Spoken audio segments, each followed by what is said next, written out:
Hey, it's Tyler, host of the Tyler Knows Everything podcast, where the nose is crossed out because I always want to learn more. As usual, I'll go ahead and get all of the advertisements out of the way now so there's no interruption during the content of this show.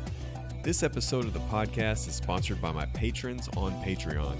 This month's patrons include Ty Kudrain, Roxanne and Eric Helberg, Judge Mitch Templeton, Mark McKee, Joe Gilbreth, Paul Prosperi, Zach Hawthorne, and Wade Adair.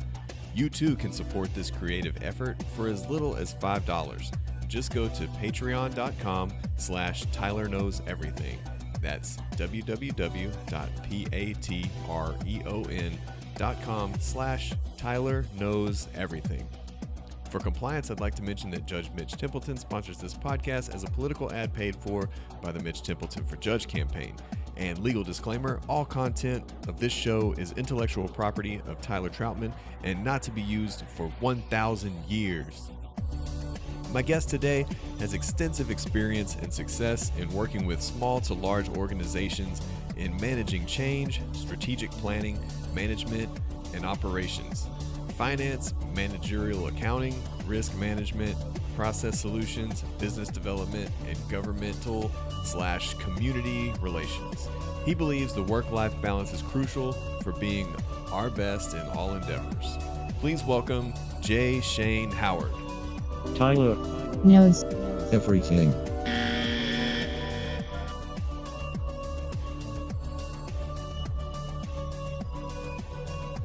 Thanks so much for inviting me to your home. It's a beautiful place out here. You almost forget you're in the city. Yeah, exactly. That's one of the things when we tried to find it.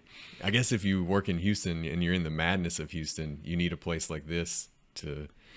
Yeah, when we moved here, this is not necessarily where we've ever wanted to be. It's just where work happens to be. But when we were looking for a place to stay, where we wanted to buy, we wanted something that didn't feel like we were just in the middle of concrete suburbia. Right. And so this neighborhood, Laura found it, and okay. It's just it's peaceful, very, very peaceful, especially out in the back. Sure. So. Well, anytime I'm able to sit down with somebody who's super interesting and highly intelligent, I always like to go back and hear their origin story of what got them to where they are now. So if you could just take us back to however far is relevant in your mind. Oh, wow. It's kind of like Wolverine, I've got the exoskeleton and everything, but I think, as we've talked before, for me, a lot, and I know a lot of this comes from the political, side of things and the way people think, but a lot of that actually for me started when I was a kid. Mm-hmm. My parents were very, very young. They were 17 when they had me. Mother kicked out of high school, didn't finish her GED until she was 30 years old. My father had an extraordinary work ethic, but we lived in 20 plus houses throughout my, life growing up. But at the same time, he was home every day between 5 and 6 playing with me and my brother. Mm-hmm. He'd get 30 minutes with my mom, and then he would play with us. We would have dinner as a family, shirts on, hats off. And, we'd spend time as a family, and then it was him and my mom's time. And so that kind of, set the stage for some things. Growing up very, very poor as well, and most of this time was in Port Arthur, some in Houston, some in Arizona, and then we spent a couple of years in the bush of Alaska. Seeing poverty at the level that we did, and some of the efforts that are made by both the federal government, by state and local governments, and the attitudes that come along with that were very, very eye-opening. I'll put it that way. Yeah. Some well-meaning people, but things that reinforce a mindset, and it's a mindset my parents refused to ever adapt. Mm-hmm. And, or to adopt. And so we would oftentimes rather suffer than take some of the help and some of the consequences that would come with it. To the extent that there were times when, very, very hot summers, we would go camping for the weekend because it was less expensive than staying in the house. Oh, wow. Yeah. And so, but there's a beauty to that, and so that formed some of the mindset. Also growing up in Port Arthur, especially when we got back from Alaska. Very, very diverse, as a minority in the school I went to, Right. certainly in football, baseball, and track there. And watching through the 80s how race comes into play, and watching kids that were sweet and innocent grow into very, very bitter human beings by that time they were 12 or 13 years old, when really nothing had changed except we all just became adolescents. Mm-hmm. But how attitudes began to develop about certain things, that had a pretty big impact on me. And then I think the third thing is during my time in Alaska, I saw socialism firsthand. I also saw theocracy. Now, how did you guys end up in the firsthand. bush of Alaska? So in late 70s, my mom was in her early 20s at the time. She was actually diagnosed with, at the time, what they called polymyositis. Mm-hmm. It was a degenerative muscle disease, Right. ultimately became lupus. Okay. And she was given 3 years to live, and she was like 27, 28 years old. And they gave her 3 years to live. My parents were always adventurous. And so we had an opportunity they had always wanted to go to Alaska. And so it's like, my mom said, I want to go to Alaska. My dad said, all right, what happens when you're gone? And she's like, y'all will figure it out. Wow. So we went up there. My dad became a counselor at a boys kind of reformation, last hope kind of place before they go to jail for juvenile delinquents. And I guess for people that are listening, the bush of Alaska is kind of where it's not developed like a city. That's right. Yeah. So the community we were initially in was Willow, Alaska, which is on the Parks Highway. It's about 500 people spread out over probably 2,000 square miles. And we were there for a little while, went out to a remote cabin about 150 miles west of Willow that was totally in the wilderness. Came back from there, and then we moved out about 30 air miles to the west of Willow to the mouth of Peters Creek at the Giltner River, and lived on my uncle's 2 gold claims there. Oh. And built a 16-foot by 20-foot log cabin. And it was quite the experience, quite the experience. But within that small community that we formed, I saw a lot of things about how you handle resource management, how socialism works, and then also, again, theocracy as well. So Alaska, of course, being a state in the United States, what made it more socialistic versus the It lower wasn't 48? necessarily the state. It was our little community. Oh, the community. Okay. Yeah. And without going, I've still got family, that's still alive from all of that. And we're all on very, very good terms. But when resources get scarce and you've done the things to prepare yourself for the winter and others necessarily have not. Right. Okay. And then all of a sudden there is a decision to communalize everybody's supplies for the winter. Yeah. And then distribute them according to need. That's a real challenge. That's a real challenge. Right. Yeah. Everybody wants Is that to. cryptic enough for you? Yeah. Yeah. People Okay. always want to be friends with the prepper whenever Yeah. things go down. Yeah. And and everybody's got different interests. I mean, we were the greenhorns. We were the new ones. But we also, my father was very dedicated to my mother while she was alive. I mean, just an extraordinary example of a man. And he always wanted to have her well taken care of. The people that we lived with there, not necessarily the same type of dedication from a marriage standpoint and everything. So they were very much more the survivalist type. We were more of a family trying to make our way as a family within that environment. And so it just different interests.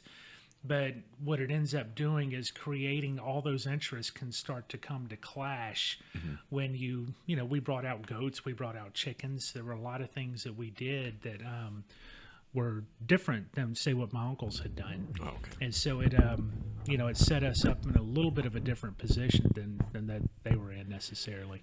And then coming back to Port Arthur, was that high school years? Yeah, actually 8th grade. Okay. 8th grade. Last part of 7th grade and then going into 8th grade. Yeah. Culture shock. Yeah. Absolute culture shock. Oh, I bet. Yeah. And so did you do high school sports? Oh, yeah. So you were used to being with probably the minority on the sports team as well. Yeah, Yeah, absolutely. So started running track in 7th grade, and then started playing football in 8th grade and running track. And then 9th grade, it was all three all the way through, through my senior year. And it was. And then did you mention military service? Yeah, after I graduated, I gave back all my scholarships and enlisted in the Air Force. And was that right away? So Yep. you didn't go to any undergraduate before? No, Okay. No. I spent three months working for State Sign out in Bridge City, Orange, until it was time for me to go to basic training. And and plus I had to wait till I was 18. I graduated at 17. So about a month after I turned 18, finally reported for basic training. Oh, wow. Yeah. And what branch was it? Air Force. Air Force. Okay. Yeah, and I was enlisted for 3 years, and then I was in Desert Shield and Desert Storm working F-15s. After I got back to Germany, started playing ball there as well, and then got appointed to the Air Force Academy and was there for 3.5 years. So, yeah, it's quite the experience. Yeah, I had the opportunity to sit down with another Gulf War veteran, and he's on a mission to kind of advocate for Gulf War syndrome, which has kind of been like the forgotten war because Absolutely. we idolize those World War II veterans, and rightfully so. Vietnam has a lot of movies and a lot of culture surrounding Vietnam, but you don't really hear much about the Gulf War, and that was it was so quick and so fast. Yeah. And there's generations of men that are dads and granddads right now that may have slipped through the cracks of being taken care of. Yeah, it's kind of like Agent Orange was in the early 80s. Agent Orange almost slipped through the cracks as well, and quite frankly did for a decade plus, until a lot of awareness was brought about. With the Gulf War illness stuff, number one, it was such a mysterious mixture of causes. They don't know if it was the oil, burning that we were exposed to, and there were the burn pits where all of the waste and the garbage and debris would get burned, downwind or upwind with jet fuel. Well, you've got that, and then also the oil wells as well. Even 100 miles behind the front lines. I mean, it would be like a cloudy day, and you go home in the evening, you're sneezing and blowing out of your sinuses dark matter, along with sand as well. Right. Yeah. And so, personally, and from the research I've done, and from my own experiences with it, and then working with some of my colleagues, especially in the mid 1990s, when this actually had a little bit of visibility. The amount of immunizations that we were given prior to that actually don't show up on our shot records is one of the big challenges. They prepped us, our bodies, if you will, for a lot of things that, quite frankly, we didn't record. And then I think some of the other daily things that we were required to take were not necessarily healthy. Yeah, And, there's a clip we called them P-tabs, and I forget what everything that was in them. It was predominantly for nerve gas, I believe. Yeah, there's a clip in the movie Jarhead where they're all lined up, and they make them put the tablet in their mouth, show the sergeant that they have the tablet, sign a waiver, and then swallow it. And immediately when he turns his back, every one of them spits it out. That's right. Yeah. The Air Force, we have a little bit more freedom, but we started getting in trouble because they suspected that we weren't doing it. And so, they wouldn't go that far, but they said, we were required to take them each day. Yeah. And so after you got out of the Air Force, did you come back to Southeast Texas? No, ended up in, I married my first wife in 1996, and we ended up in Springfield, Missouri. Okay. And that's where both of my children were born, and was there until, from 96 until about late 98, early 99, and then moved over to the St. Louis area, and then was in the St. Louis area until summer of 2003. Okay. And then summer of 2003 is when I ended up back in Southeast Texas. Okay. And then did you attend Lamar? I finished up my undergrad work at University of Missouri St. Louis, but then I went and did my master's degree at Lamar. Okay. And then what was your master's in? It's a my goodness, my brain just shut down.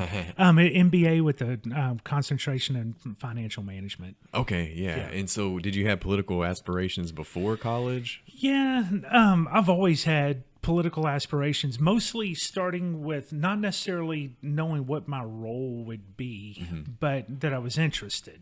Let's Right. put it that way. I've always been interested. And it really intensified when we got back from Alaska, and I turned about 13 or so, just really started paying attention. Always wanted to run for office, but I didn't want to just run for office for the sake of running for office. Sure. Always believed in community service first, serve the community, serve organizations that do good work, and then from a political standpoint, serve organizations that share enough values with you that it makes sense. And so in Beaumont in particular, or Southeast Texas in particular, got deeply involved with the Chamber of Commerce, with Texas Association of Business, with a lot of different organizations, the Rotary, goodness, all over the place. Yeah, Just sound wherever, like what I did Yeah. several years ago. just whatever, just wherever I could help, and invest in the community. Then secondly, after I'd been there for about a year and a half, I started the Southeast Texas Young Republicans.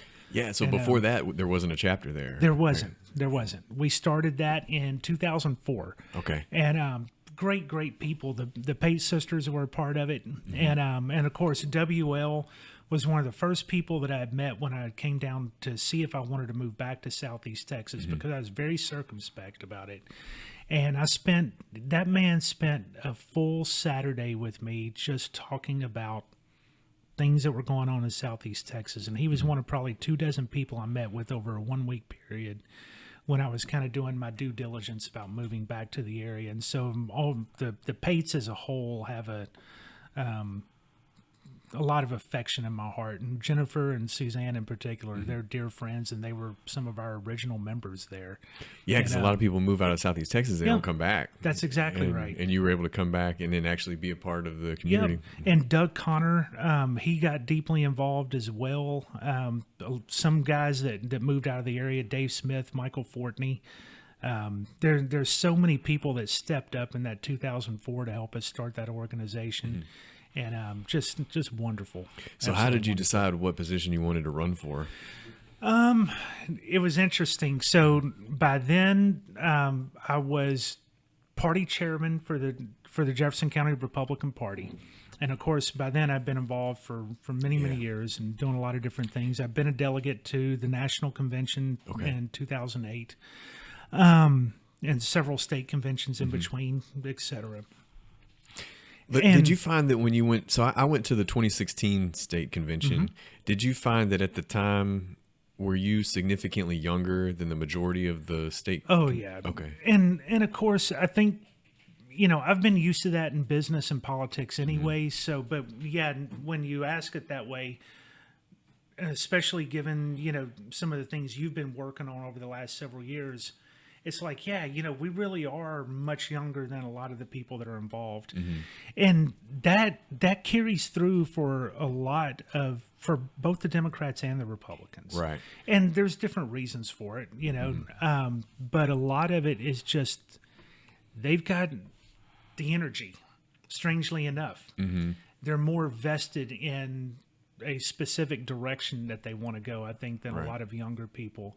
The young Republicans, quite frankly, at the state and national level, along with our local work, were really where, some of the good relationships came from, and some of the frustrations that you run into, especially working with people who have been so dedicated to the institution of the party for so long, where they're pretty much, their ideology has begun to fade a little bit, and they're just about institutional momentum. Right. They kind of lost their individualism and maybe what inspired them to get involved in the first place. And that can be sad sometimes. It's heartbreaking. People losing sight of why they're doing this in the first place. Sure. Yeah. And so you eventually settled on Jefferson County tax assessor. So what had happened there, I had recruited. And prior to that, had there ever been a Republican candidate elected in Jefferson County? Eddie Arnold had been the county commissioner. Okay. So we've had precinct commissioners, and I think back during during the Civil War, there was one Republican that had been elected During the county Civil War. judge, right after the Civil War. Yeah, so that's going back quite a bit. Going back quite a bit. And I'd recruited Tim Funches to run as treasurer for the county. At the time, I was party chairman. So then when Miriam Johnson decided to retire, her chief deputy was a natural choice to be the tax assessor. She went to the Democrat committee, Central Committee, to go and be, appointed to be on the ballot for that fall, and had somebody step up and run against her. And they selected this individual over Susie. And Susie was by far the most qualified person. So I started getting phone calls from a lot of different people saying, it's time for you to step out. So I talked with Miriam, I talked with Susie, talked with a lot of different people, and a lot of them were Democrats. I'd always supported a lot of Democrats, even as party chairman, even not necessarily officially endorsing them. And the same thing kind of happened in return as well. And that kind of drove the decision to jump in. Because you must have had some crossover votes in order to win, right? Yeah, I won 80% in both so, of the independent vote in both of my elections. We had to overcome 20,000 straight party, a difference of 20,000 straight party ticket votes. Yeah, so you have to count on the Democrats that are voting down ballot. Yeah. Just punching one and walking out. Right, yeah, because you're not going to get that vote, obviously. That's right. And so, it's like 32 to 10. And then, like 80% of people who actually voted by name, we won that vote in both 2010 and in 2012 when I was reelected. Were you still married at the time, or were you? Yeah. Okay. Yeah. I'm always fascinated about candidacy as a single man. How it would play I can out. imagine. For myself, I guess. I think there's some benefits to it, quite frankly. I never, my first marriage, we had a lot of respect within the community, but I never put it out there as a badge of, Right. It was more focused on you versus look at me and my family. Now, of course, some of that gets projected onto you. Right, so then we'll come along and you find that J. Shane Howard is not the perfect, human being. He's not. It's like, oh my God, he's getting a divorce, and oh my God, how does this happen? To this now 2020, that's all okay. Sweet family. Well, yeah, exactly. But I mean, neighborhoods and communities are what they are, and you develop relationships with people, and plus people project onto you an image, and then throw in the media stuff as well, and it's just like this. People think that they have a perspective on you on the inside and to the insides of your relationships, and they don't necessarily, Did you have a Democratic county judge? Oh, yeah. Okay. Yeah, Jeff Brannick was the county judge at the time. And that's before he switched, of course, because now he's exactly currently the county judge. And Jeff was somebody that I'd supported. I made sure that we didn't have anybody run against him when I was party chairman, when he first came out, because I'd worked with him for years, both politically and on some community issues, primarily with the coastal erosion down on the in Sea Rim. Yeah. Solid.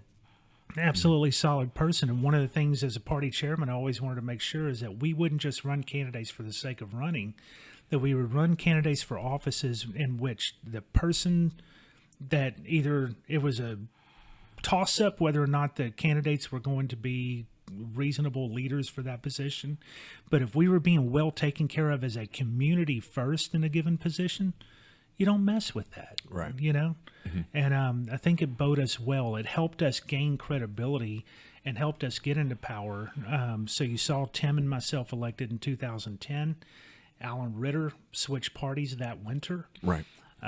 Jeff came a couple of years later. We've had more people elected since then. And I guess did Carl Griffith get elected while you were still? Carl had gotten beat in 2006, I believe it was. By oh goodness, his last name, Jeff worked for him before, is Ronnie. Wow. Yeah, My I think brain just it was completely- before my time as well. So, And so he had beat Carl in the primary, And Carl's a dear friend, Yeah. and was highly supportive and always appreciated that. So yeah, it's Southeast Texas has always been interesting, and that's why I always felt like as a party we had to have credibility. We needed to serve the community first, bring and use our philosophy in serving the community, which means when we ran candidates, they had to serve the community. It had to make sense that you would want them to win. You weren't just trying to do like what Harris County did back in 2018, when as a class project, somebody comes along and uses a straight party vote and ends up beating one of the most accomplished and best political leaders within the state in the last 30 years. Right. Yeah. So let me get your opinion on this. Whenever I was at the county convention for Hardin County, this was probably 2018, I guess, I wrote a resolution that would probably deal with your former office. Okay. So I wrote a resolution to have utility trailers registered one time Right. at the time of ownership, Okay. either when it changes hands or when you buy it, and then that's it. Sure. Louisiana does this. So I kind of mimicked Louisiana. And I have family over there, and so they have some low boys, and I have a low boy in a car hauler, and we were comparing it, and I was like, I have to register this every year, even if it sits in the yard, or a boat, or RV. What's your thoughts? So how did it go? First of all, well, it was approved at the county level, and then sent up to the state, and then I don't know how it did there then, because that particular year, the state convention fell on Father's Day weekend. Okay. And so I was like, well, I don't think I'm going to go this year. So, it wasn't a general election year. Yeah. So I went ahead and set plus that up. a lot of those type, and we can talk about the parties and some of the conventions, a lot of things like that. It's like, this is a really good idea, but we're not going to put this in the state platform. Right. Because we're trying to influence the national platform. And Yeah. there we need to talk about things that actually have nothing to do with government and talk more about culture and Sure. social stuff. But, I love that at the local level. I mean, to me, I guess it does take away from a great amount of money that would Yeah. be in the well, fund. yeah, as an idea, I think the idea on the surface is fine. One of the biggest things with some of those is really has to do with theft. Trailers and boats in particular are a problem. Right. And I've had one stolen. Yeah. Luckily, Beaumont Police Department recovered it for me. I didn't think I was ever going to see it again, but like you said, yeah. You would not believe what a mess that whole there's a whole separate industry just in stealing trailers. And and we've found a lot of this with automobile in general. But ideas like that though is like, how can we be more efficient? Or really where I think it's at. How do we make interfacing with government easier, take less time, and make every dollar that a person is having to send to the government be as effective as it possibly can? Right. And so, yeah, ideas like that, whether or not it's, there are a lot of ideas like, man, I'd like to do this. And then you find out all these ancillary deals like, okay, but I'm going to hang on to this piece and do this instead. Right. Because I learned where that won't work, but this certainly will. And you can improve systems no matter what, always with thinking like that. Then my second resolution was wildly popular, Okay. and it costs $0 to implement. And I'll tell you why, because we already implement it twice per year. I wanted Texas to remain in daylight savings time year round. And so we're already changing the clocks. It doesn't cost us anything because Right. we're already doing it. We're just simply stop doing it. We've already sprung forward, so we could Right. just stay. Just stay there. Yeah, and it was wildly accepted at the county level, accepted at the state level, made it to the party platform, but we can't seem to get a vote on it. It does make it to the floor. There's been some bills on it, and I actually posed the question to Senator Creighton. He came to a Southeast Texas Young Professionals meeting, and everybody. Which, by the way, y'all been doing an extraordinary job with that. Thank you. Follow y'all, on Facebook, and yeah, great work with what you and all those guys. Have been doing. I appreciate that because I've been on the steering committee. I'll be serving as vice chair starting next month for a year, and then I'll be the chairman and I have to go out with a bang because I'll be 39. So I've got 1 year to get it right. But we just wrapped up the nominations for 40 Under 40, which will be awarded in November. There was 183 nominations. Yeah, I saw y'all filmed out at the airport Video and everything. Yeah. So we made a little hype video to kind of get everybody excited about it, and yeah, so really. It's one of those organizations to me where, like you, I got involved in so many things with the from every chamber in Southeast Texas, Exactly. and I get asked to be on boards and committees, and I had to start narrowing it down to, okay, which ones are giving the most value for Right. my time in my life, and YPO is one of those that I say even after I turn 40, I want to stay on as an advisor. That's good. because I really like that good. group. How many people do y'all have in there now? A little over 200. From all across the area, right? Yeah, That's from great. all the three major counties, Yeah, Hardin, not just Jefferson, and Beaumont. Orange, right? And what I usually tell people, why they say, why do you like it so much? I say, when I first got involved in business networking and I go to a chamber event, my first impression was, wow, all these old people know each other and they don't know me, I don't know them, and they're all Right. doing business with each other. And then it dawned on me with YPO, we're growing up together. That's and right. we're going to become the decision makers. We're going to become the CEOs and the presidents of companies, and we're going to be those old people at the chamber that Eventually, that's Yeah, right. right. And,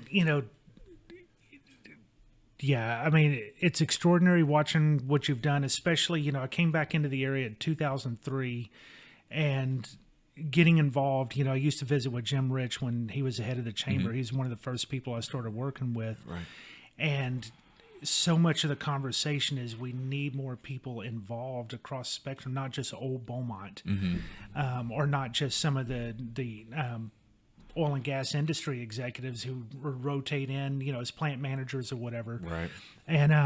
And yeah, steadily but surely, we've been seeing more and more of that. So great Yeah. work. Do you ever remember when Edison Plaza used to be kind of drab? Yeah. And Oh, yeah. it's 100% occupancy. As soon as somebody moves out, somebody's moving in. That's amazing. Yeah, it's that's got amazing. a restaurant, 2 banks in the lobby, a fitness center, really trendy and cool place. Has Riverfront Park gotten redeveloped yet? They're Or they're waiting close? for the FEMA Okay.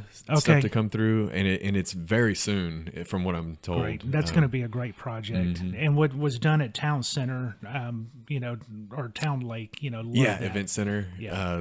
That stays rented. It's on hold right now, but always stays rented. And we've had some really good luck with local business owners buying properties and turning them into rejuvenating them. So Yeah. Lee Wheeler, for example, he bought the Santa Fe train station, which is right next to the event center, and it's got that long warehouse space of bay Yeah. doors. It's right there by the skate park, right? Yeah, Yeah. and he's got a secret project. He won't tell me what it is, but he has an idea to develop the warehouse portion of that. His office is in the main part, and then a really cool tech company called AmeriCommerce, who they handle business online transactions. Right. They set up online stores. They were on the top floor of Edison Plaza. Their office looked like Google headquarters. They had One of those types Nerf guns and video games. They had Everybody sits on bean bags. Yeah, it was fascinating. I had to see it because I said, this isn't in Beaumont. So I got to tour it, and we had a YPO happy hour there. Right. And Ed Sturrock, he got to speak. But anyways, he showed me from his window. He said, you see that building down on Pearl Street? He said, I'm going to buy it, and we're going to move out of here. And I'm like, why are you moving out of this? And he's like, because I believe in downtown Beaumont revitalization. That building's empty. It's 100 years old. We're going to be in the downstairs. I'm going to do something creative with the upstairs. Maybe Right. somebody else will rent it. And so slowly, we're trying to get. We've got to get living down there. Right. We've got to get people to live and maybe have a grocery store and something, because on the weekends is a ghost town. Right. I like it because I go down there and rollerblade and ride my bike down the middle. But I would like to see it get developed where people are living and working, where it kind of has a midtown That's right. vibe to it. We're a little bit locked with the railroad tracks to where we can't have a Natchez River wheelhouse, for example. Right. Yeah. Yeah, the railroad track coming right through there. When they put in the turning spur that was there, that was huge because it took out, it made Riverfront Park potentially accessible, because that was always a back, whatever they call it, a backing track, so they could make the turn to go into the port. Right. Now they don't have to use that, but getting them to give it up, or at least reduce the traffic a little bit and allow some additional crossings, because the little tunnel between Civic Center and City Hall, where you can go down under the tracks, Right. that's a mildewed, moldy mess, or, a mugging waiting to happen. Yeah. And then your only other choice is to go, through the gravel parking lot, over Right, the tracks yeah. through the chain link fence. So hopefully they'll be able to get that opened up, because that would be extraordinary for real estate, down there along the river. For tourism, I really wish that I could get into the underground tunnels, but they're not very safe. Most of them are flooded.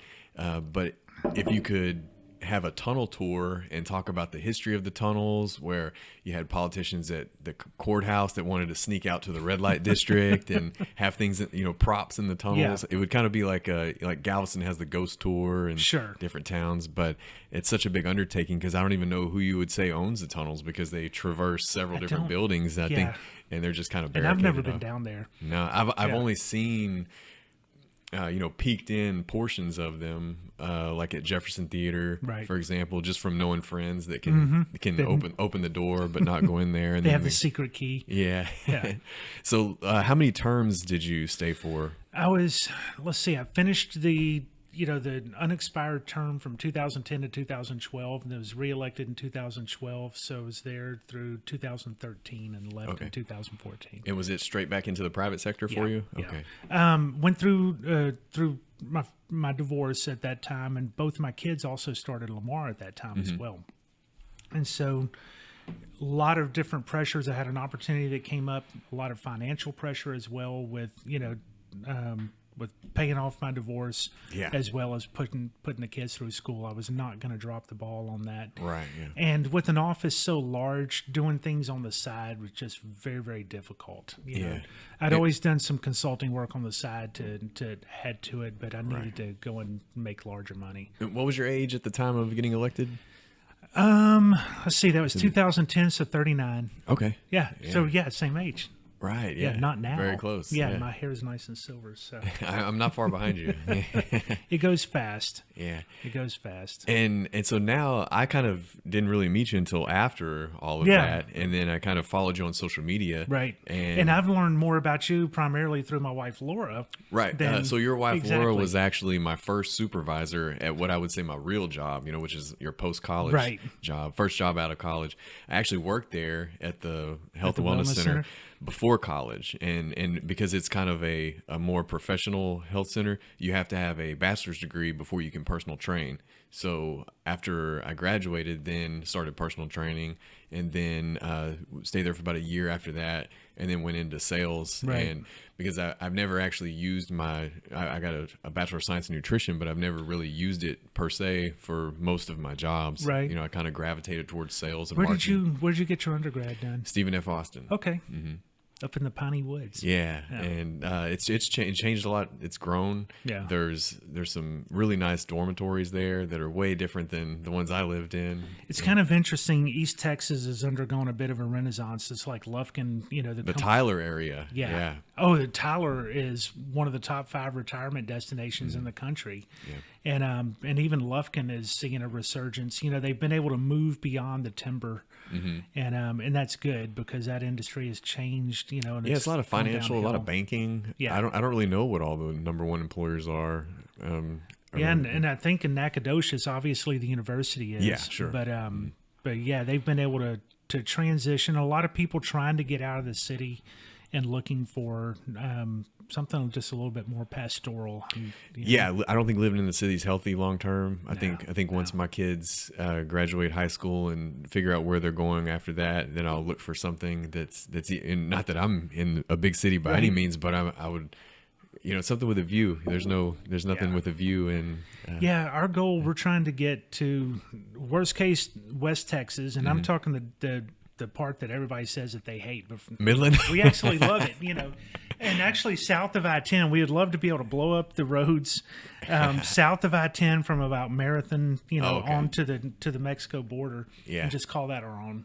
We'll take that part of Big Bend National Park. I really want to And visit then, Big Bend, and I'll have to get into your pilot stories because there's no easy way to get to Big Bend. No, it's either a mind-numbing drive or a flight to somewhere that's not even close, and then you still have to drive. Right. And then you got to take your camping gear, then it's not really practical to fly. So we discovered our personal experience with Big Bend came when we were living in Midland.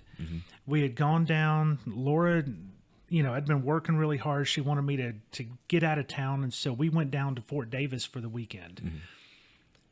We decided to pop over to Alpine just to have lunch, and we were going to head home. This was on the third day that we were there. And it's like, why don't we drive down to Big Bend? It's just another 90 miles. Why don't we go down there and see what it's all about? So we drove down there. Needless to say, we got down there at about 2 o'clock in the afternoon. We did not leave until midnight, and we drove back to Midland. We explored through there. That first day, just on a whim, we discovered the hot springs. We went and walked down to the river and walked a bunch of the banks. Was it a cloudy night or a clear night? It was clear. And did you look up? Yeah. And then we've been back. We've been back since a couple of times, and we absolutely love it there. But if we end up there, otherwise we really want to be, somewhere in the Pacific Northwest, ideally Alaska. But at this age, as you get older, it's like recognizing your body's limitations. Yeah, because living in Alaska is a lot of work. It's a lot of work. The way you live matters. And so depending on how the next couple of years go for us and planning and everything else, we'll see how we're able to possibly end up there. And then another place over there I want to visit is Marfa. Oh, yeah. Because there's an artistic structure that looks like a Prada store, but it's fake. It's called Prada Marfa. Yeah, it's kind of cute. It's right on the outskirts. Yeah. You can pass by it and almost miss it. Yeah. But the whole town is pretty interesting. Oh, I'd imagine. Yeah. I mean, they're famous for UFO lights. That's right. Yeah. They've got that little place where you can go out and see the Marfa lights. Yeah. But they've got an art commune out there that actually is an old army base that was a German POW camp during World War II. And this art commune has taken it over, and they have a bunch of in-residence art programs. Minimalist art is huge out there. Okay. And people use their houses essentially as art projects and studios. So you see some fascinating xeriscape type of architecture. Yeah. And you'll see a 1.5, 1-bedroom shack that's selling for like $250,000. Oh, wow. It's just a different world, but it's so worth it. You lived in Arizona for a little bit? Yeah, when I was a kid. We were in Scottsdale. Okay. Yep. I've got Sedona on my list to visit. Okay, as well. That's beautiful. Yeah, and that's kind of a hipster town with the spiritual vortex of the earth. Go to Prescott. Okay. And especially if you're going to go up to the Grand Canyon, go to Prescott. Go to Jerome. Jerome is an old mining town that's actually built in terraces, into the side of the mountain. So all the streets run parallel. Oh. And you're looking down. When you're on one, you're looking down on the next, on the next, on the next. Oh, yeah, that's wild. So it's pretty... Northern Arizona is amazing. Yeah. And so was getting your pilot's license kind of something you've been wanting to do for a long time? Yeah, well, I've always loved flying. The first time I ever flew was in a Cessna 185 float plane when we were living in Alaska. The second time I flew was in a Piper Cub off of a gravel airstrip in Alaska. And then in between, just tons of bush flying and a million different types of airplanes. And then I started obviously flying airliners when we moved down, and that never had the same feel as just the rawness of small. Then while I was in the Air Force, I worked F-15s, was on the flight line the entire time. At the academy, I flew gliders, did free fall parachuting, and then went through the pilot screening program there and did full aerobatics and had about 30 hours, 29 hours of time in a solo there.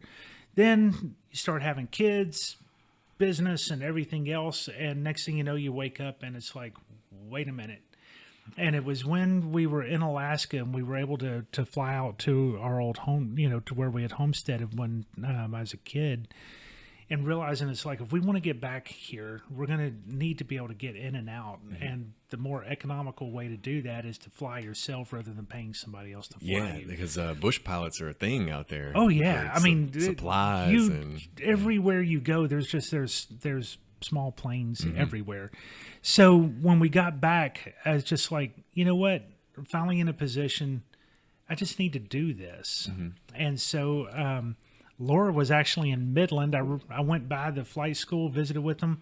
wrote her, and it's like, I'm starting my pilot's license 6 months later, had it finished up, and then have been flying like crazy, and then just passed my written knowledge exam for the instrument rating, and I'll do my check ride on that sometime September, October, and then start my commercial training and an instructor. I'm going to also become an instructor as well. So you'll be instructing, and then you'll also be for hire?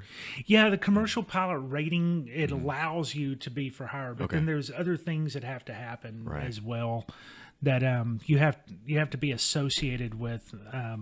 It's FAA regulations. Right, yeah. Yeah, that's a highly regulated industry. It's a highly regulated industry. It's actually, I think, a really great model for self-regulation in many, many ways. Yeah. They're not fun to, the FAA isn't fun to deal with when you have to deal with them, but the framework that they have is really, it's very much a self-accountability. I think it's one of the roles that the federal government doesn't actually a good job of, and by primarily staying out of the way and letting the community regulate itself. Yeah, that's interesting. And it's pretty it's very interesting. And so have you found it hard lately? I know I have myself to really define myself of where I fit in. In the past, people would ask if you were a conservative or a liberal or a moderate. And then here, and going back to the county convention, I live in Hardin County, which is just, north of Jefferson County, which is, I don't even think they have a Democratic county convention. Not anymore.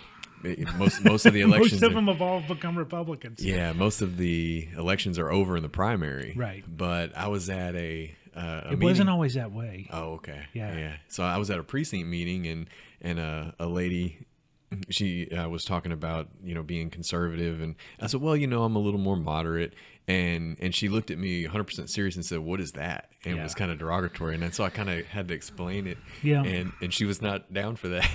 Yeah.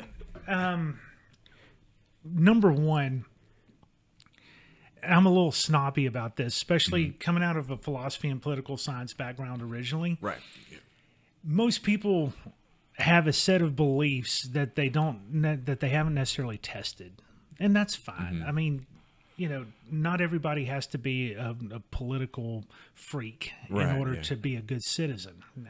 I guess most people are repeating something that they heard someone say. There's a little bit of that. There's some clubbishness that goes along with things. There's also, I don't like what I saw there, so I'm going to associate with the opposite of that. Yeah. And so then they take on defining what they are by what they are not. And that can be a bit of a challenge. And I find that I don't fit in because I like science, but I, do activities with the Republican Party, and I live in a solar powered house, right? And I have a hybrid car. I also have a truck when I need it, but I don't need my truck every day, so I keep it parked and drive the car, and so sometimes I. Believe it or not, the Republican Party used to be, and there's still some people that are obviously in it. I think Ben Sass at the national level is one. Thomas Massey's another. Obviously Justin Amash. But Republicans used to be truly, that quote unquote big tent registered trademark, where we were the classical liberal that believed in individual choice, voluntary mutual arrangements. Leaned towards socially the conservative side, but didn't try to use government to thrust it onto people. Things began shifting in the 1960s with the rise of the counterculture and all of that. And I think that the backlash against the counterculture's attachment to Marxism and communism as a whole, some of the Soviet Union's efforts to use that to infiltrate universities and institutions, the defensiveness, you ended up seeing the rise of the cultural conservative over the free, the liberty-based conservative, and you had a big split take place there. Yeah. Ronald Reagan, it was probably the embodiment of that piece of it, and he did a good job of unifying the liberty movement along with the social conservatives. But somewhere along the way, the social conservatives took more and more power within that. And frankly, the party establishment continued to empower that. And so it drove out kind of the freedom and liberty loving, and alienated those folks, and has only continued to do so for the last 10 to 20 years. It got worse. The worse the media became, institutional media at the national level, you've been fighting so hard that you kind of end up becoming a little bit of a radical, not in the sense of I'm a radical and trying to tear down systems, but just a defensive radical. And I think that's what you see a lot of within the conservative movement as a whole and the Republican Party now, is this group of people that feels are under siege. And the only thing that they know to do is lash out. And I'm talking collectively. There's obviously, individual exceptions to everything. All they know to do is to lash out. They found somebody, in my opinion, in 2016 that was willing to fight back under the same terms that they were being attacked. And they accepted the bully who would fight the bully that, was coming after them. Right. I've often said that Trump is kind of like the king of the assholes, right? There's a lot of people out there that are also assholes, and this is kind of like their hero. Well, and a lot of people that aren't, but they're tired of being called an asshole. That's the thing. I feel a lot of the same things that the hardcore, Trump supporters, I won't say Trumpkins today, but Trump supporters, feel. I get it. I mean, I've personally, for years, even before I was in office, I've been assailed by, these people, not necessarily the media. Right. Especially at the local level, Southeast Texas media is solid as you can get. Yeah, because I always try to tell people, because I have friends that are local journalists, and I say a lot of the times they're just reporting. They don't have opinion blogs, and they're not YouTubers. Yeah, they're trying to do their job, and it doesn't mean that they don't have their own political thoughts. Because a lot of them do. Yeah. And they're very vocal about it, but they do a very good job at the local level. So when I say the media, I'm talking about the zeitgeist. Right. Yeah. When you have the six talking heads. Exactly. And just the overall, the way things get picked up as stories, and then the way they get pushed, and then the way that they're used to create narratives and really fault lines among the American public, because that's what really generates readership and viewership. And, so I get where people are coming from. But the answer to unethical attacks against you is not to become yourself what it is that you're attacking. And I think that some people saw this as a necessary evil. And as I said in 2016, it's like, that's fine, but don't forget that that's how you're pursuing this. Don't pretend that it's not what it is. If this is the backlash, then let this be the backlash. But then there's got to be something that comes afterwards. Right. And that's been the problem. We've started calling things that, frankly, Donald Trump has taken Joe Biden's 1980s platforms. Joe Biden's been around since I was a little kid. Yeah. He's taken the Democrat populist message of the 80s, not from the Northeast, kind of hardcore, really lefty side, but that populist blue-collar working man thing. And that's what Joe Biden always was. He was the first one to kind of roll up his sleeves. And, I remember in my political science class in college that was something that we talked about. And this was 2001 probably. Yeah. The professor was showing slides, and he said, you'll notice a lot of these Democrats are rolling up their sleeves because they want to be with like the working man. The Republicans still have their suit, the black suit, red tie, and we picked up on that. So Trump basically took the Dixiecrat message and the Joe Biden's 1980 political platform message, ran as a barter party to run for president. And it ends up getting in here, and all of a sudden we've got people, many whom I love dearly and respect, that are talking about things like protectionism as being the right way to go with how we deal with trade. That tamping down on including legal immigration, not just rampant illegal immigration, but even legal immigration, which this country benefits from significantly. Things that would make would make Ronald Reagan, Barry Goldwater, and other Republicans who we always respected Yeah. turn over in their graves. Why do you think we're obsessed with men that are almost 80 years old? Because I think that there's a significant cognitive decline. That's you think?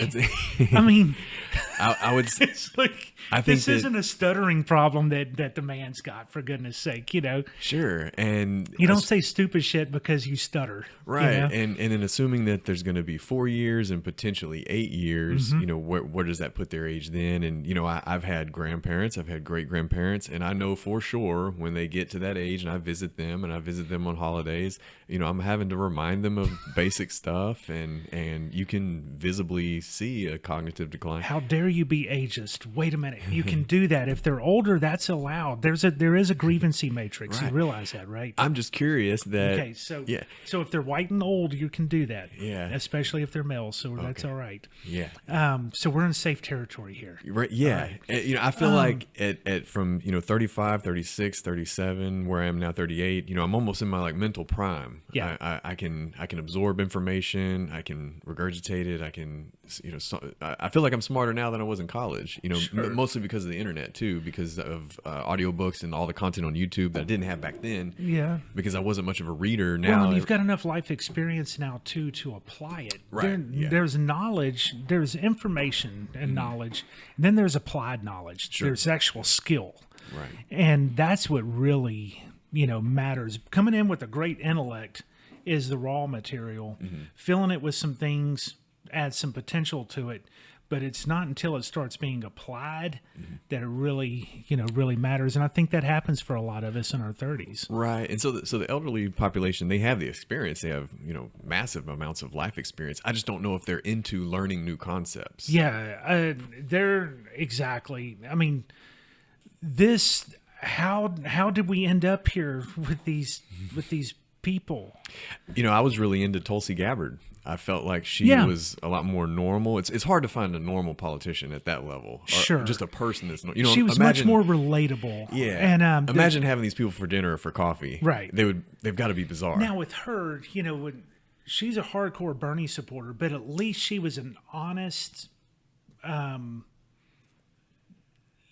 She didn't pretend she was something that she wasn't, and and I respect that. Yeah, and she also wasn't. She also wasn't a bomb thrower either. Yeah, and I felt like it kind of forced the DNC's hand because she checked all the boxes. She's a minority. She's a woman. She's a veteran. Yeah, she's a congressman. She's got experience. She's a lefty. I mean, so for she's them a full-on lefty. To push her out and not pick her, kind of really showed what they were about, I guess. Well, and I agree with you. They're. I've said plenty, I think, about where the Republican Party is today, and if what's sad is we've become, and I can't even say we because I left, so I don't even get to claim it anymore. So, the Republican Party has become what they were fighting for so long, and they've become like Democrats, where so much, and I'm talking corporately once again, so much is about what brings you power, not just what wins you an election in a particular district at a particular state at a particular time, but as a corporate entity, all wrapped up in the body of the presidency. And so people are expendable, regardless of their particular district. Things that are important to you from a value system, like with Tulsi Gabbard, she's a full-on lefty. But you would have thought she was the most moderate person on the face of the planet, all because she didn't bomb throw, and because her party hated her guts. Right. Even though she, like you said, fit all the boxes, and ideologically was right there with Bernie Sanders. Right. But because she wasn't willing to throw bombs, and because she had, on the social issues, a couple of things that were not comfortable, she gets shoved to the side. Yeah. Kamala Harris left, for example, she was the first candidate to leave the Democrat primary. She left before Tulsi, if I remember correctly. Right. Her and Tulsi kind of had a tiff. Yeah. Yeah. And that was before any votes had even been cast. Sure. Because she couldn't raise any money. She had no support. And then yet all of a sudden it's like she's just the second coming. It's like, which is all fine. Yeah. But don't pretend that just stop pretending. That's all, you know. She was a milquetoast candidate that didn't do very well. And despite checking all of the boxes that she was supposed to, and now she's playing second fiddle to Joe. Whenever I was home in, I guess it was late March, early April, we had a stay-at-home order, and so I was working from home, but there also wasn't a lot going on project-wise, so I wasn't needed as much, to check my emails in the morning and be on call. But I felt like universal basic income because I was getting paid. But I would go jog and ride my bike, do art. Every person in the entire neighborhood pressure washed their driveway. Right. I've never seen that at one time. But I kind of wondered, is this what it would be like with? No. Because where would the money come from? You bring up universal basic income. I've always said for years that number one, that federal poverty programs in particular, they don't perform the way that they're intended to. Let's give everybody the best benefit of the doubt and say that the master craftsmen of these things, they are missing the point. They do not perform the way that they intend. For example, we spend about $20,000 per person under the poverty line at the federal and state level on federal and state government poverty programs, and yet about $8,000 to $9,000 gets to the actual recipient. So you've got this huge gap in what we collect for it and how the dollars get there. And then the way that the dollars get there, the recipient has to jump through all these different hoops. And so we end up infantilizing people that are in poverty that are going to accept help. You get people who, like my family, my father would not accept, state help when I was a young, when I was a kid. Because he didn't want to subordinate his family, number one, to the state, and number two, it was just very difficult. And it would have restricted some other choices. Right. So you end up becoming a ward almost if you get too deep into some of these programs. I prefer direct cash assistance. If you're going to have a government program instead of charity, and you can't take away charity, you've got to have it. We need it. Because it makes for a healthier society. There's nothing more important than giving a person your own dollar than advocating for someone to give $10 of somebody else's money. You've got to have a little bit of both.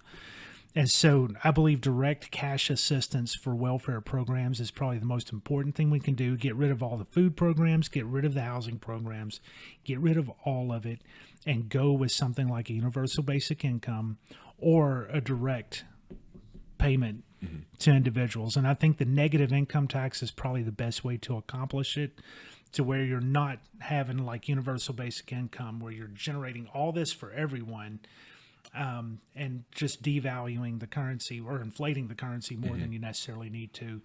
Go with the negative income tax. That way you're taking care of people who are directly in need. It's being proven out in their tax return. They get that little bump and then off we go.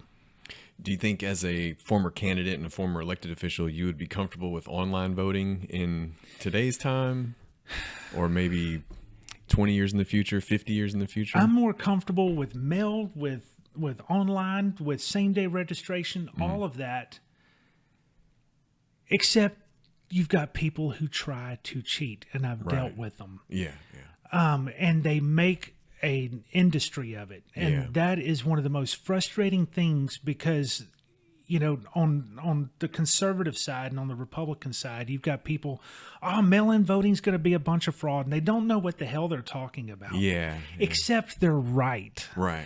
That's because there's already fraud. They're right for the wrong reasons. Yeah. And the Democrats are wrong for the right reasons. Mm-hmm. And there's nothing more maddening than you're looking to either side of you going, oh, you know. And what makes me think about online is particularly in city council elections for Beaumont, for example, you have a city of 100,000 people and 10,000 show up to vote because it's in the spring. It's not during a general Whereas if it were online, I'm sure that it would increase It possibly. maybe would, but But I don't know at what risk. So stepping back from the mechanics, so online versus in person, whatever, and going to the philosophical aspect of citizenship as a whole, I believe in making the interface with the state as simple as possible. But I don't necessarily believe that voting should be an easy thing. Right. I'm not saying anybody should make it harder. Right. I don't want anybody to confuse that. It's the effort to That's right. to educate yourself and to actually become aware and not just vote for whatever person is going to go and use government to either take something from someone else or to coerce someone for the ways that you personally would go to jail for if you tried to do it yourself. Because it's not American Idol, like no, text it's 123 to That's this right. number for and and so that I think it ought to require some effort. Yeah. Again, that doesn't mean that we therefore raise artificial barriers because you're going to pull yourself up by your bootstrap and learn to be a good citizen. That's not it. Right. But just as a people, we should probably be looking to make a little bit of an effort for citizenship in ourselves. And then there's the security aspect of all of it. If you can make it secure, that's fine. It's like, I don't know if you saw my Facebook post from last night about mail-in voting. It's like, let's make a deal. We can do mail-in voting at scale if we do some certain things. Number one, you won't advocate that a ballot that's received, that's postmarked after Election Day, that you won't advocate for it to be counted. Right. If it's got multiple ballots in the same ballot envelope, you won't advocate for those to be counted. If the ballot envelope signature doesn't match the voter's signature, you won't advocate for it to be counted. All of these are things, if it's not signed at all. Yeah. All of these are things that every damned election, you've got organizations, including one of the two major political parties that time and again try to game this and distort what is vitally important to actually making elections work and maintaining the integrity of them. And because sometimes it's very complex and very insidious, it doesn't fit well in a news story. And so they say, well, there's never any fraud, or there's rarely fraud. Well, if you don't know if you're not looking for the needle in the haystack, and when even if there's 1,000 needles in there, you don't know, it goes by the wayside. Yeah. And I guess there would be a significant delay in the results if we did the mail, like what they're talking about doing is mail for, for the general, I guess, because that would take time to tabulate versus closing the polls. It's because again, this goes back to citizenship though, whether it's absentee balloting or mail balloting, you've got to have humans involved in that. We can machine tabulate the actual vote.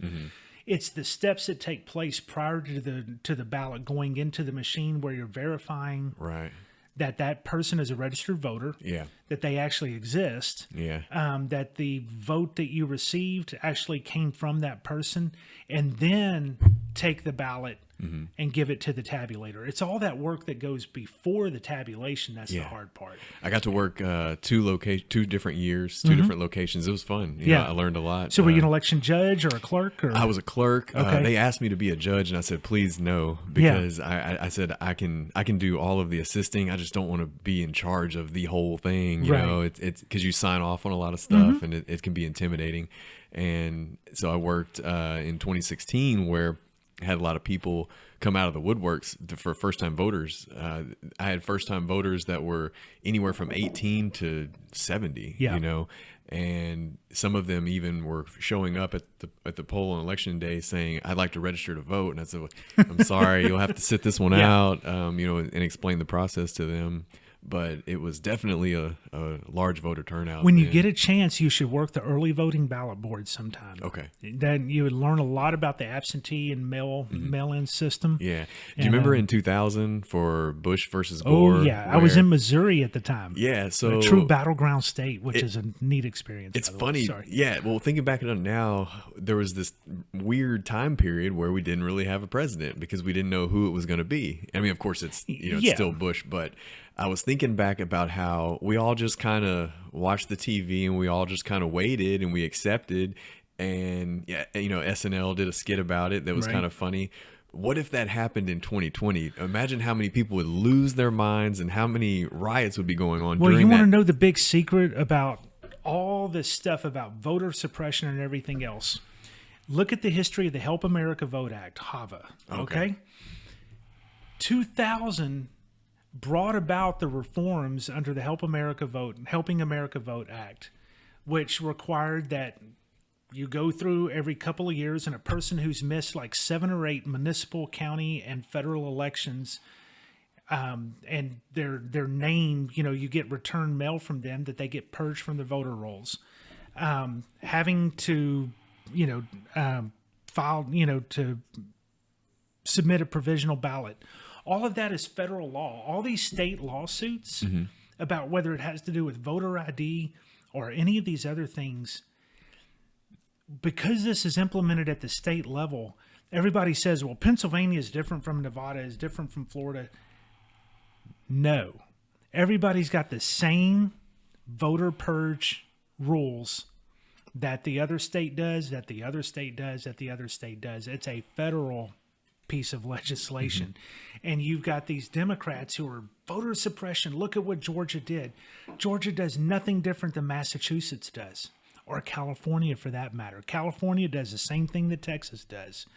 Where there's some real unique things is like ex-felons being allowed to vote, which, believe it or not, Texas, Florida, there's states that a lot of people don't realize, the more conservative and Republican states actually allow ex-felons to vote at a higher, there are more states that are like that allow ex-felons to vote than Democrat led states. My very first guest, for example, my friend Damon West, who he's a Port Arthur resident or former resident as well, and he worked for Dick Gephardt and during that campaign, and if you're familiar with his story, he's I lived in Dick Gephardt's district. Okay, yeah. When we lived in Missouri. So. And then, so Damon West's story is he's the first NCAA college quarterback to ever receive a life sentence in prison and get out and become a motivational speaker. So, so he mentioned how he was so involved in politics, and now he can't vote, for life. He's not able to. Is he still a Missouri resident? So Damon lives in Texas now. Okay. But he travels, he wrote a book about his story, and is a motivational speaker, and they're in the works for a movie because his story is so unique. There hasn't really been interesting. But yeah, before we wrap this up, I got to ask you, is there hope for a third party ever? I think so. I think both the current parties have reached the end of their current iterations, and without significant reform in both, they're going to split up. Yeah. And I think some of it will be age driven. There are a lot of Republicans. We talked about the young Republicans. It almost feels like if you and I were at the table and we said, Amazon's doing really good, Walmart's doing really good, let's make something to take them down, or to compete with them. And it's a natural part of the capitalist system, right? Right. Generation X Republicans. Which could happen because think about who should have been Amazon. Sears, right? They already had the catalog. They already had the mail order. JCPenney's, in the 70s, that's what you used to read. Now they're gone, so. I think that you're going to see them both split up, and we'll probably end up with 4, and I think that's healthy. Yeah. You do need to have establishment parties. I think that's healthy. They provide a certain amount of temperance. But we've got to have some type of re-embrace of individual liberty and individual justice.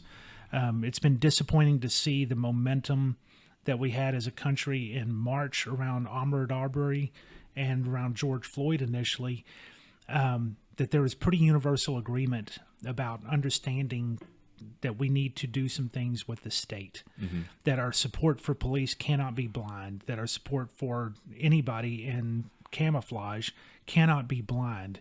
Human beings are fallible. Systems are fallible. The state can be fallible. But as soon as the media and as soon as the countercultural aspects of this, you saw this break and this divide, and people are at each other's throats more than ever. Yeah. And yet just a few months ago, they were in almost universal agreement. There is no disagreement on the core fundamental question but there is a perception gap that is huge. And the is cancel gonna kill culture us. too. You get canceled these days. Oh yeah, yeah. Yeah, well, I want to encourage you before we go to maybe start your podcast, start your YouTube channel for sure. I think it would be great. I think you. Yeah, and hopefully I'll be more coherent than I was this evening. I know it's a little bit, all over the place. Yeah, so. no, I think that's the name of the game for my show, really. But I think you'll have a really good following because of you have an audience that is looking for someone like you to deliver the common sense, and as I would put it. Well, some people want to throw things at me when I, say certain things, but it's good natured, it's direct, it's honest, it's what I think, and somebody can disagree, and we can still love each other and be friends. And congratulations to you as well. Oh, thank you. Whether it's this podcast, what you're doing with the young professionals, all of that, it has been impressive to see from afar, and just thank you for providing leadership to Southeast Texas. And I love that community. Laura and I both do. We served our time there. We invested a lot, but that time has passed, and so somebody else. So you and the cadre of folks that are doing what you're doing, just please keep it up. Oh, thank you. Very generous. It's truly admirable. Well, is there anything you'd like to leave the people with before we go? I think we covered everything. Yeah, be free, be willing to let other people be free, be willing to be uncomfortable with other people's decisions, whether it's in their personal lives, whether it's massive social things or politically. It's okay if you disagree with someone. Yeah. You don't have to. You don't have to always be comfortable. No, yeah, for sure.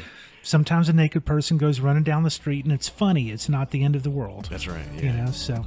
Well, you're welcome back anytime. Hey, thank you. I appreciate hopefully it. next time maybe I'll be on your show. Hey, I would enjoy that. Thanks again. I really enjoyed this, Tyler. All right. See everybody later.